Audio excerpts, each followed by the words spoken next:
Hello everyone, welcome back. If do you like our videos, please do subscribe, share and like. And if you have any doubt, any queries, please mention in the comment section. And one request to all the viewers, please watch the full video.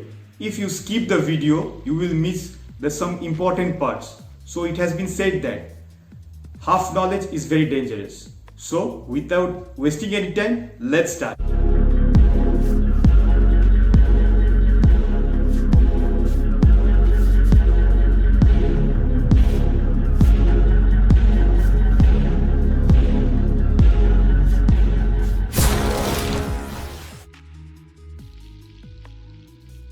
So this is our series 2 of law of crimes. So we will discuss right now the different types of law. There are different types of law, mainly 8 types, that is procedural law, substantive law, national law, international law, civil law, criminal law, constitutional law and law of torts. Now what is procedural law? So a procedural law means that prescribes the procedure for the enforcement of substantive laws. Like an example, the Civil Procedure Code, the Criminal Procedure Code are the examples of procedural laws. Now moving on to substantive law. A substantive law determines the rights and obligations of the members of a society. So the examples are the Indian Penal Code, the Indian Contract Act are the substantive laws. Now moving on to national law. National law means which regulates the relationship between two or more persons within the nations. Now moving on to international law.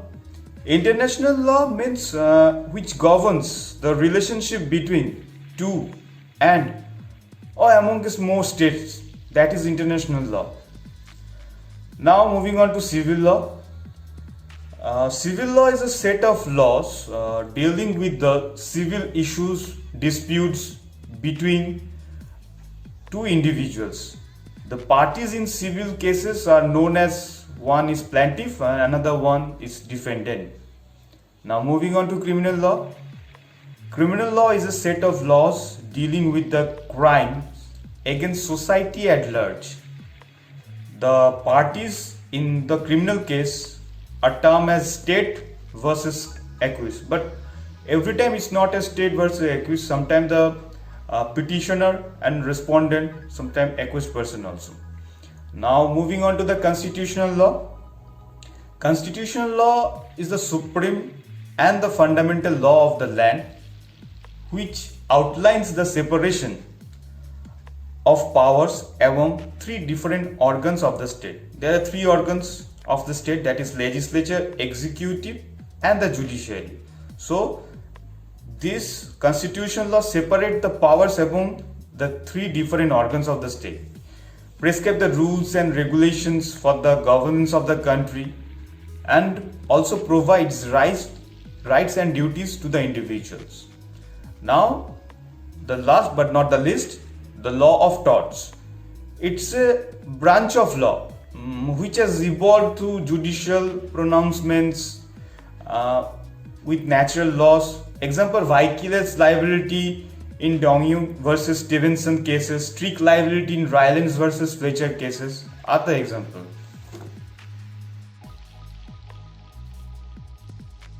Now moving on to the classification of criminal law. So the criminal law can be divided into 2. One is less serious and another is more serious. The less serious are further divided into 2 types. One is compoundable, non-cognizable, and the most serious is further in the 2 different categories, that is non-compoundable and cognizable. Now the first we will discuss about compoundable offences. So the offences which may be compromised are called compoundable offences. In case of compoundable offence, the accused is entitled to get acquittal by section 320 clause 8 of the CRPC. These offences are less serious in nature. The offences may be compoundable at any stage of proceedings. There are offences compoundable of which require the leave of the court.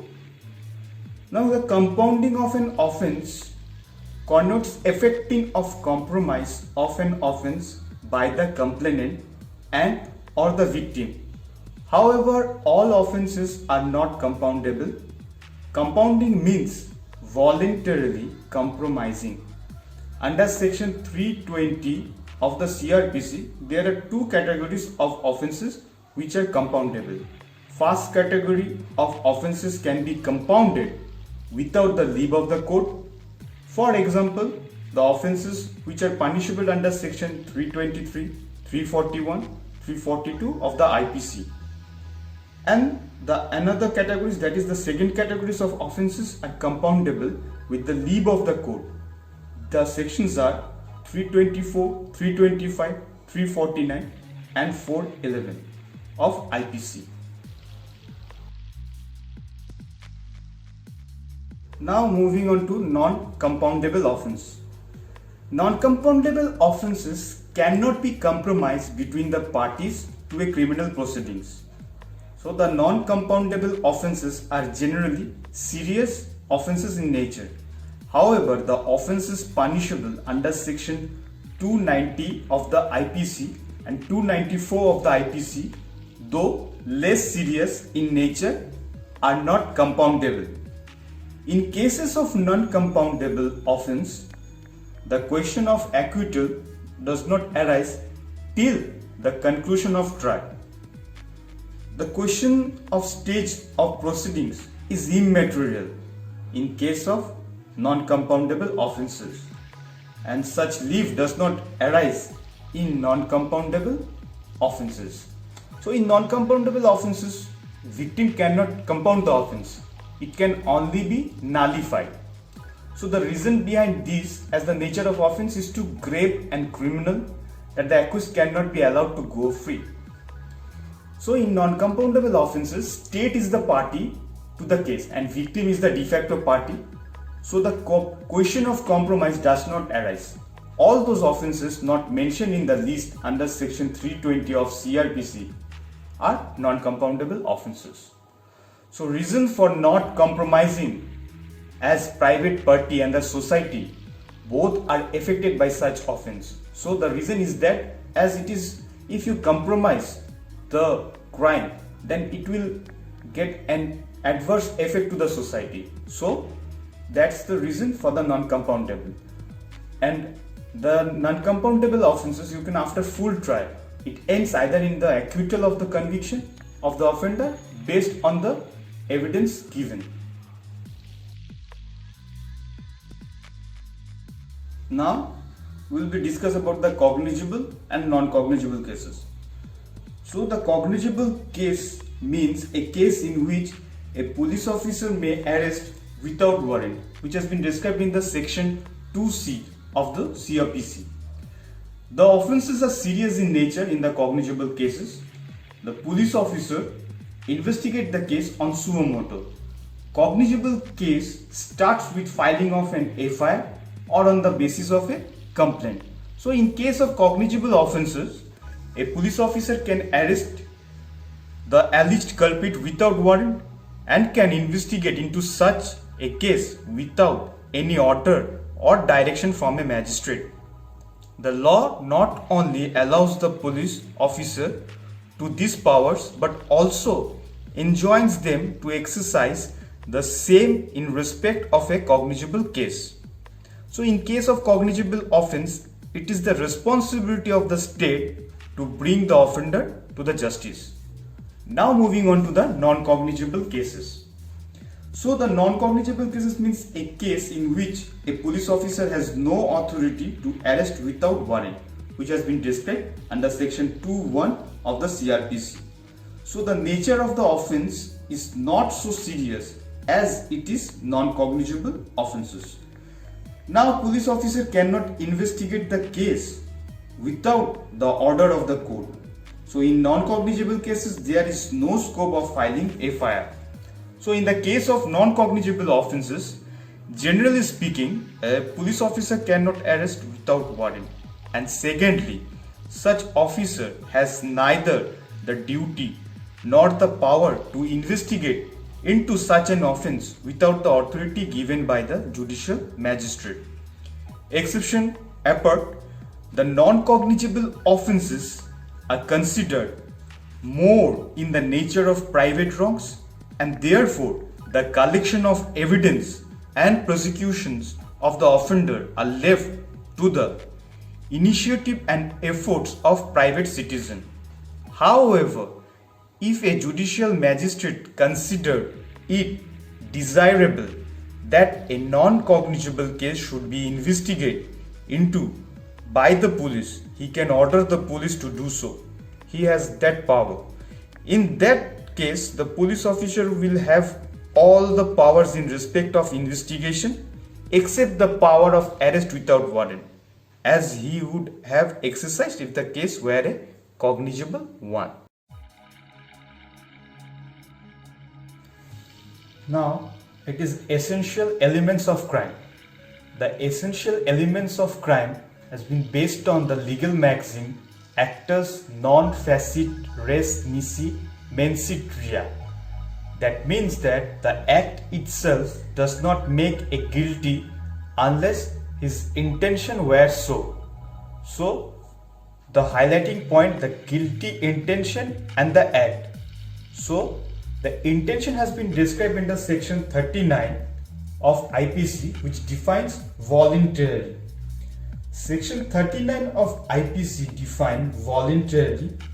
This section enunciates the well-known dictum of law that a man is presumed to intend and know the natural and probable consequences.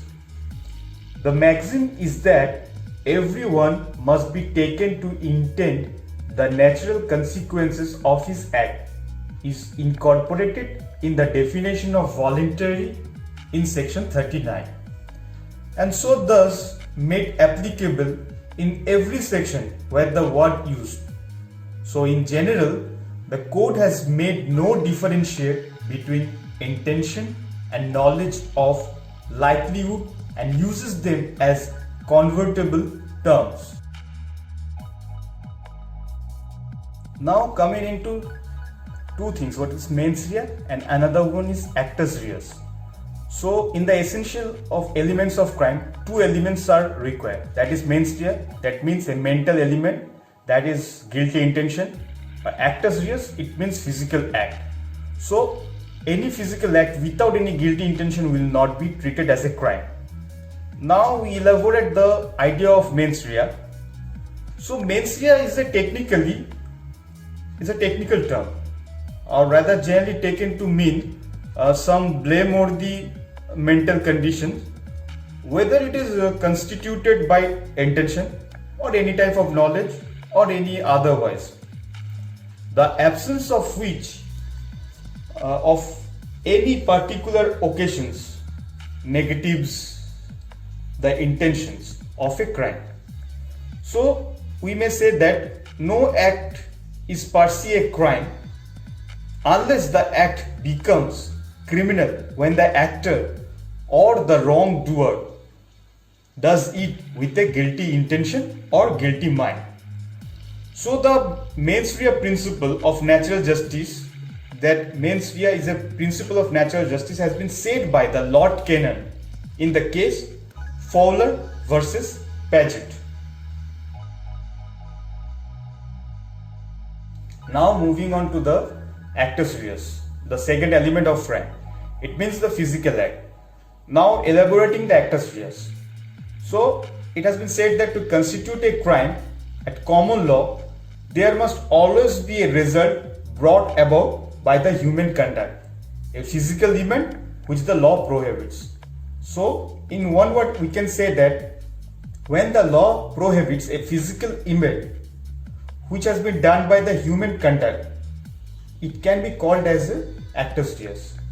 So we are taking some example like killing of a man, raping of a woman, etc. are the example of actus reus. Now the term actus reus denotes a deed which is so prohibited by the law. However, harmful or painful an event may be, it is not an actus reus, because unless the law in the particular circumstances of the case has forbidden it to be brought about. Now, for instance, if a duly appointed executor who has put to death a convicted criminal in accordance with his sentence has killed a man with deliberate intent to do so, the executioner has killed the person deliberately, but he has not committed any crime. Why? Because the deed was not prohibited but was actually commended by law. Now, moving on to the kinds of punishment. So, there are 5 types of punishments. Number 1 is death penalty, second is imprisonment for life, then is imprisonment, which can be subdivided into 2 categories, that is, one is rigorous, that is with the hard labor, and another one is simple. And number 4, it's forfeitures of property, and number 5, it's fine. Now previously there are 6 types of punishment as described under section 53 of Indian Penal Code, but one type has been omitted with effect from 6/4/1949, and also the word transportation of life replaced by the imprisonment of life with effect from 1/1/1956. Type about the death penalty. So the sentence of death is the most extreme punishment provided under the code, and the death penalty and life imprisonment, both also known as capital punishments. The points to be noted: as a rule, the members of the forces of Union of India are subject to the provisions of military laws, but in the certain circumstances, an ordinary member of the public also renders himself liable to be tried by the court-martial for the violation of the provision of the defense law. Now moving on to the imprisonment for life. Section 53A was inserted in the Penal Code by the Code of Criminal Procedure Amendment Act 26 of 1955 in order to abolish the transportation for life as a form of punishment and substitute the imprisonment for life in its place. Now the sentence next to death in gravity was transportation, which is another name for punishment by exile. So when the Penal Code was enacted in 1860, transportation was meant transportation beyond the sea.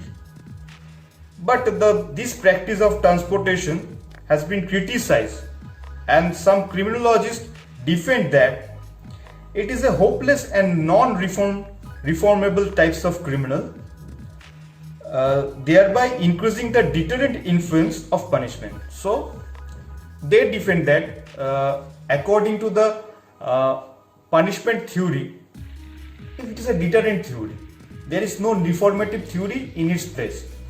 So the criminologists have always support the reformative way.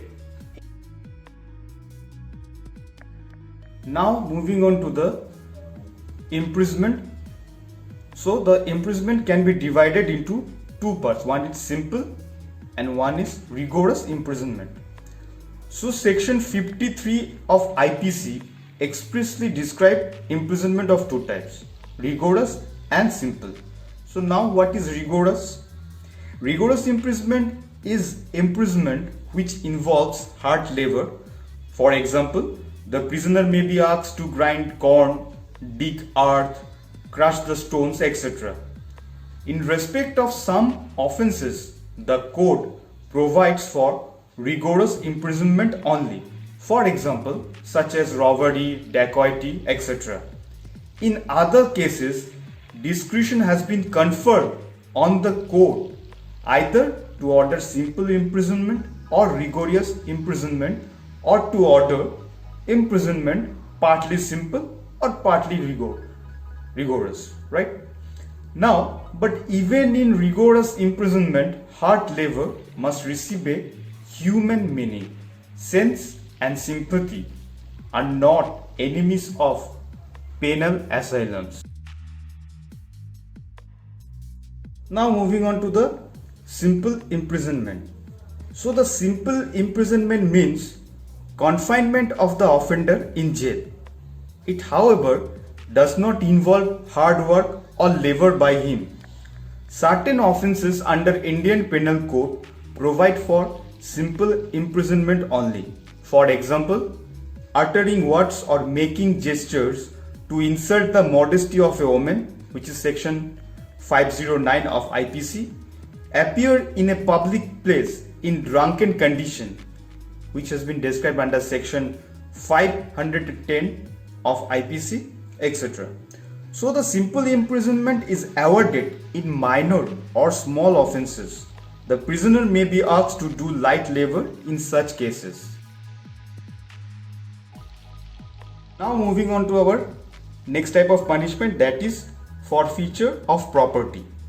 So the code makers proposed forfeiture of property as one of the punishment on person guilty of high political offences.